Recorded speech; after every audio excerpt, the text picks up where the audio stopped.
Seja bem-vindo em nome de Jesus. Seja bem-vindo em nome de Jesus.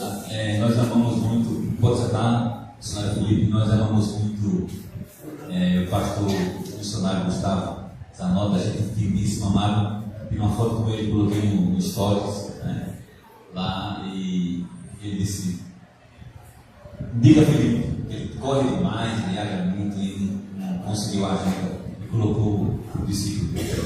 Amém? Meus irmãos, é muito bom louvar a Deus. E possamos derramar sempre do louvor.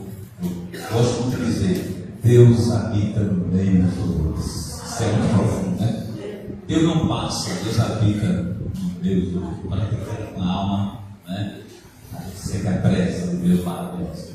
Sem mais delongas, missionário Felipe, com a palavra no dos seus. Que falta muita gente.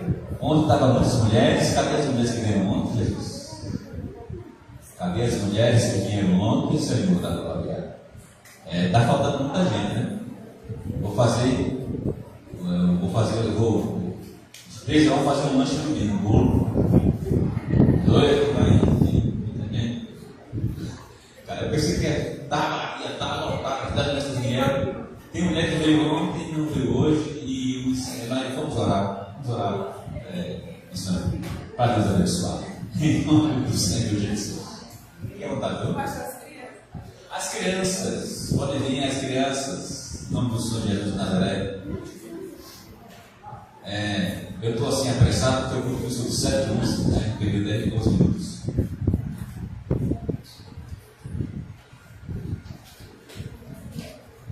Glória a Deus. Eu vou dar uma ao nosso amado missionário Felipe. Ele vai orar para as crianças, logo após vai pregar para ganhar.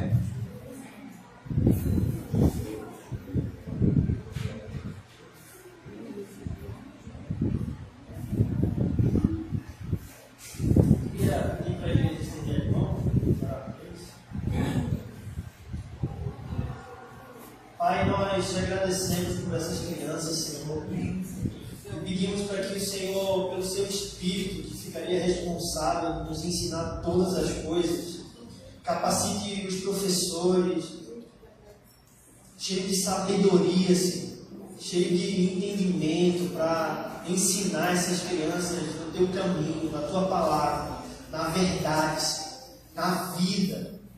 E eu oro para que essa clareza não se perca ao longo da vida, Senhor, mas que seja enraizada no coração deles. Em nome de Jesus, é isso que nós oramos. Amém. Amém.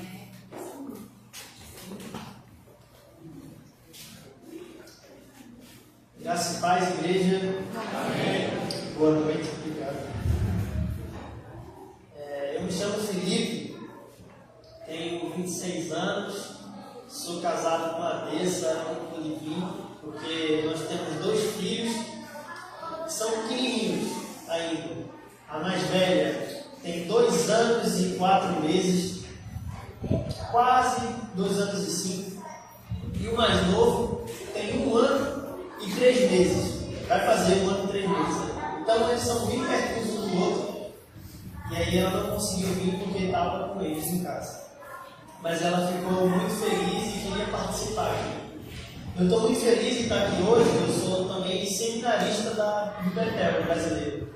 E para mim é uma honra estar aqui. Eu sou muito abençoado com o seminário do Betel. Para mim é uma alegria enorme, porque tem me ajudado no ministério, tem me capacitado, não apenas com qualidade para servir de forma prática, mas de forma teológica, bíblica também.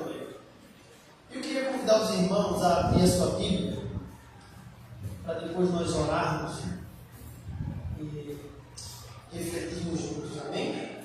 Se você puder abrir a sua Bíblia, o livro de 2 Mateus, o capítulo 28, eu sei que é muito conhecido, mas eu queria que a gente tivesse ele em mente enquanto a gente está conversando.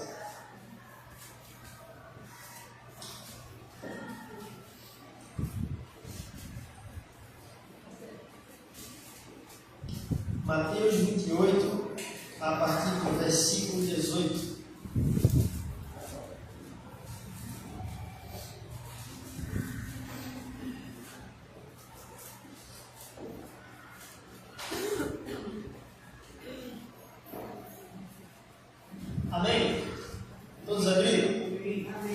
Amém. Glória a Deus.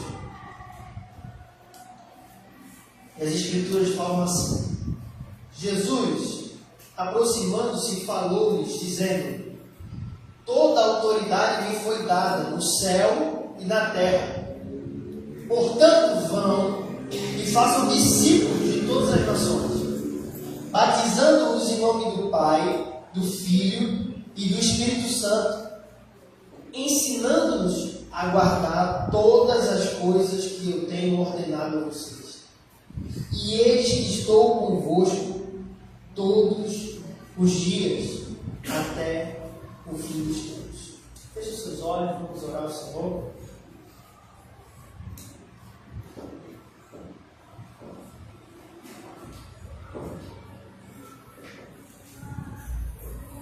Pai, nós, diante da Sua presença, agradecemos pela Tua palavra. Pedimos para que o Teu Espírito produza vida em nós nessa noite, com despertar para a missão que o Senhor deu à Sua igreja, com despertar para aquilo que o Senhor deseja de nós. Não com apenas o interesse, Senhor, mas com o compromisso, com o comprometimento com a Tua palavra, com o comprometimento de sermos realmente cristãos, Seus discípulos. Aqueles que não apenas ouvem, mas obedecem e praticam aquilo que o Senhor disse. Eu oro para que o Senhor desperte isso em nossos corações essa noite. Assim como Paulo orou para a igreja de Éfeso, eu oro, Senhor, abre os olhos do nosso coração. Abre os olhos do nosso coração, não para que a gente apenas olhe para as Escrituras e compreenda as coisas com a nossa mente, mas que a gente compreenda com as nossas afeições, que a gente compreenda com os nossos afetos, que a gente compreenda quem o Senhor é dentro das nossas entranhas essa noite. Em nome de Jesus. Amém. Irmãos, eu queria compartilhar com vocês essa noite sobre 3 coisas. O pastor falou que hoje seria um culto de missões e nada mais correto do que no culto de missões a gente pregar sobre missões. Eu queria compartilhar 3 coisas com os irmãos essa noite, que é o que é a missão, como cooperar na missão e como vivem aqueles que cooperam na missão. Então, recapitulando, o que é a missão, como cooperar na missão e como vivem aqueles que cooperam na missão. Amém? Então, aqui, Jesus, no Evangelho segundo Mateus, no capítulo 28, ele está enviando os seus discípulos para uma jornada agora. E Jesus, é muito importante para a gente olhar esse texto aqui, que é muito conhecido, que está sempre na nossa mente, olhar esse texto aqui, com a primeira pergunta que a gente pode fazer é: qual é o contexto desse texto? Quais são as circunstâncias que esse texto aqui está sendo trabalhado? Quais são as circunstâncias que Jesus chega agora para os seus discípulos e está falando algo aqui para eles sobre vão, ir por todo mundo? E as circunstâncias, irmãos, é que Jesus tinha morrido e agora ele tinha ressurgido dos mortos. Jesus ressuscitou. E essa é a grande boa notícia que os discípulos estão lidando aqui nesse momento. Jesus ressuscitou. E não apenas ressuscitou, mas ele ressuscitou e ele agora está nos enviando para uma missão. E fica subentendido aqui nesse texto aqueles que estão ouvindo essa mensagem. É muito comum a gente falar que a missão é para todos. E sim, a missão é para todos. Charles Spurgeon, ele tem uma frase que ele diz que ou você é um missionário ou você é um impostor. Então, ou nós somos um missionário, ou nós nos convertemos e estamos trabalhando de alguma forma para a missão de Deus, ou nós somos um impostor.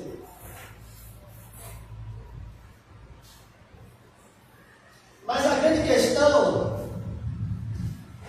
é que a missão é para todos mas para todos quem? Porque quem ouviu essa grande comissão, que é muito conhecido, quem ouviu essa grande comissão não foi a multidão. Quem ouviu essa grande comissão não foi apenas os leprosos ou os fariseus que estavam seguindo Jesus. Quem ouviu essa grande comissão foram os seus discípulos. Aqueles que receberam o encargo de ir por todo mundo e espalhar essa boa notícia foram os discípulos de Jesus. Foram aqueles que experimentaram caminhar junto com Ele. Foram aqueles que experimentaram conviver com Jesus. Foram aqueles que experimentaram lidar com Jesus durante 3 anos e meio da sua vida. Experimentaram do caráter de Jesus.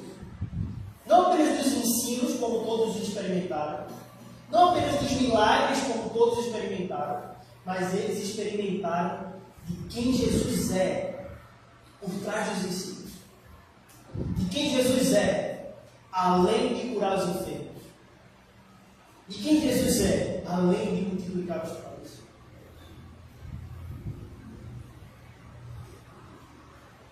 E essa é a primeira coisa que a gente precisa lidar com esse texto. A gente não pode cobrar pessoas para serem missionários ou evangelistas ou pessoas que recebem bem a grande comissão, se a gente não cobrar delas primeiro que elas tenham um relacionamento profundo com Jesus. Nós não podemos, eu não posso chegar para os irmãos aqui nessa noite e dizer assim, o Senhor tem uma grande comissão para todos nós. E apresentar essa grande comissão e dizer, vocês precisam ir no trabalho de vocês e pregar o Evangelho, vocês precisam olhar para os necessitados das ruas e suprir as necessidades deles. Eu não posso chegar aqui essa noite e falar isso de forma deliberada para os irmãos sem antes falar, nós precisamos ser discípulos de Jesus. Nós precisamos urgentemente, antes de qualquer coisa, olhar para a nossa vida e nos perguntar, será que eu tenho sido um bom discípulo de Jesus? Será que eu tenho acolhido no meu coração aquilo que Jesus ensina? E aqui fica essa primeira introdução para a gente entender do que esse texto se trata. Mas o que é a missão? O que é a missão de Deus? Como muitos historiadores e teólogos gostam de falar, a missão não é nossa. A missão não é minha. A missão não é simplesmente da igreja. A missão é de Deus. A missão é do próprio Deus. E essa missão se trata simplesmente de que o homem pecou e Deus agora está indo atrás do homem. Glória a Deus. Então, o primeiro missionário da história, irmão, não foi Pedro que começou a pregar o Evangelho. Não. O primeiro missionário da história também não foi a mulher samaritana quando ouviu a mensagem de Jesus, que ele era o Cristo e foi pregar para a sua cidade. Não. O primeiro missionário da história é Deus, que foi atrás do homem, quando ele pegou e disse, do ventre dessa mulher vai vir alguém que vai abolir o pecado da humanidade. O primeiro missionário da história, irmãos, é o próprio Deus. Deus está indo atrás da humanidade desde sempre. Desde sempre. É por isso que a missão não é minha, a missão não é sua, a missão é de Deus. E cabe a nós nos envolvermos ou não.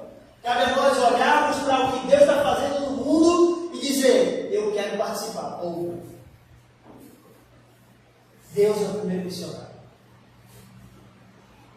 Essa é a grande missão que percorre toda a Bíblia. Se nós abrirmos a Bíblia em alguns livros, a gente vai ter alguma impressão do que esses livros se tratam. A gente vai abrir em Gênesis e vai olhar e vai ver a história de Abraão, a gente vai ver as histórias que vão sendo escritas e contadas ao longo dos textos. A gente vai abrir a Bíblia em Ruth, e a gente vai ver outra história, a gente vai abrir em Juízes, e aí tem outra completamente diferente. Mas eu quero convidar os irmãos essa noite a gente entender que a Bíblia inteira, por mais que seja um compilado de diversos livros diferentes, ela está narrando uma história. Ela está narrando um sentido. É um fio que percorre toda a Escritura, de Gênesis a Apocalipse.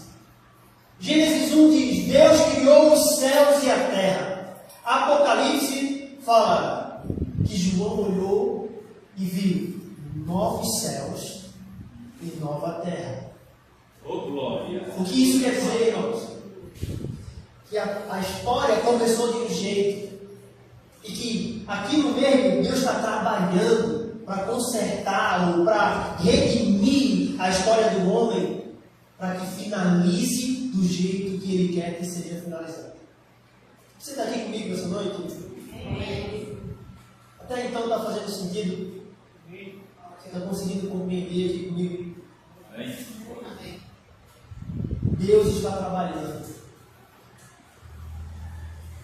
Quando Jesus é perguntado do porquê Ele fazia as coisas no sábado, Ele diz: porque o Pai trabalha até hoje. O Pai trabalha até hoje. E é engraçado porque no sétimo dia a Bíblia fala que Deus descansou. Eu não sei se você já parou para pensar nisso. Jesus dizendo: meu Pai trabalha até no sábado. Só que nas Escrituras falam que Deus descansou no sábado. Porque o descansar de Deus não é exatamente Deus ficar relaxando de um dia cansativo. Porque do mesmo jeito que Deus descansou, Ele não se cansa. Então o que é que aconteceu no sétimo dia? O que é que foi de tão interessante que aconteceu no sétimo dia, que é chamado de descanso? Ou em outras traduções, de repouso. É como se Deus tivesse criado o mundo inteiro, criou o homem, e agora então no sétimo dia Ele repousou a sua presença sobre a criação. Ele descansou si mesmo sobre a criação.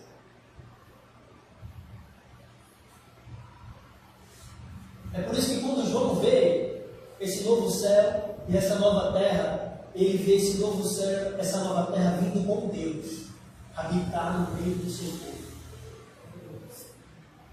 E essa é a história do que Deus está fazendo. Deus está construindo um povo para Ele habitar no meio. Deus está edificando um povo para Ele habitar no meio. Para que esse povo lhe renda glória eternamente. Mas Ele está edificando um tipo de gente, um tipo de comunidade, que Ele descanse a si mesmo sobre ela. Você está aqui comigo? Então é por isso que quando Deus cria o homem, Ele dá algumas atividades para o homem. Ele fala: cultiva e guarda o jardim. Você lembra disso? Cultiva e guarda o jardim. Outra atividade: multiplica e expande isso pelo mundo. Só que Ele dá essas ordens ao homem após ter criado o homem. E no sétimo dia Ele descansa. Então, no primeiro dia de atividade do homem, no primeiro dia de serviço do homem, cumprindo aquilo que Deus fez, foi contemplar Deus na terra. Primeiro dia de atividade do homem foi observar Deus. Foi não fazer nada, foi observar. E esse é o processo do discipulado. O processo do discipulado é quando Deus está produzindo em nós a atividade de contemplá-lo. Jesus disse: vinde a mim. Depois Ele disse: agora vinde após mim. E no fim Ele diz: portanto agora vinde, portanto agora vão. Jesus está a fim de enviar pessoas que estão contemplando quem Deus é, que estão contemplando quem Ele é, que estão aprendendo de quem Deus é, e agora vão, mas vão com o caráter dele. Vão obedecendo aquilo que Ele mesmo sejam mansos. Sejam pobres de espírito. Você está aqui comigo? Amém? Amém. Então a missão é Deus em quem resgate do mundo. É Deus em quem resgate de toda a humanidade. É Deus em quem resgate da minha vida e da sua vida. E se você parar para pensar na sua história, você vai dizer, alguém pregou o Evangelho, eu ouvi, me converti. Mas no fim das contas, você vai atribuir o resultado da sua conversão a Deus. Você vai atribuir, não, Deus me salvou. Deus quebrantou o meu coração. E me trouxe para perto. Aleluia. Glória a Deus. E a segunda coisa que a gente começa a reparar é que esses discípulos, eles receberam a tarefa. Agora, já tendo vivido com Cristo, testemunhado de Cristo, aprendido dele, e agora